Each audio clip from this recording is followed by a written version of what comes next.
Γεια σας, σήμερα ήρθα στο Enneto Clinic να κάνω τη μύτη μου με τον κύριο Γιούλη. Είχα δει μερικά αποτελέσματα στο Instagram και μου το σύστησε και μια φίλη μου, οπότε είπα να τη κάνω κι εγώ.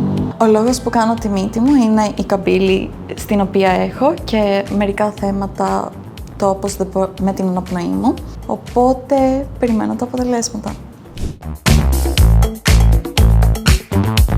Τώρα μπαίνω στο χειρουργείο και περιμένω πώς και πώς τα αποτελέσματα.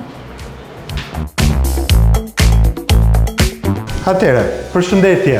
Rasti që do operojmë sot është një vajzë e cila do bëj hundën. Do bëjmë rimodelimin e hundës me teknikën e mbyllur dhe te ky rimodelim do heqim pjesën e gibusit që është pak i ngjitur, do hollojmë pak majën, sepse shpesh thonë që rinoplastika e mbyllur nuk bën këtë hollimin e majës. Thjesht heq gibusin, ne do ta bëjmë rezultatin dhe do ta fokusojmë sot se si është hunda përpara dhe më pas do shohim se si do dali me teknikën e mbyllur kjo hundë.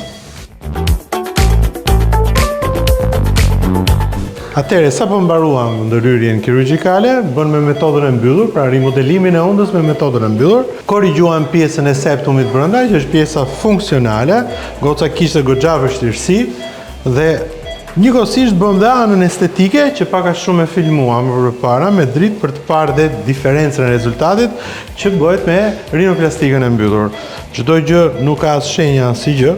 Pacienti është sikur s'ka kryer fare operacion, por formën e ka marrë ashtu siç e do ajo.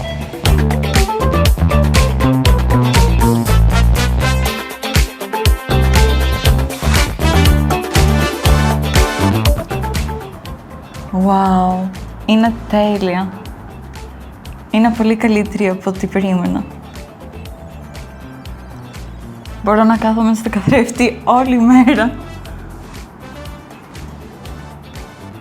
Είμαι πολύ ικανοποιημένη.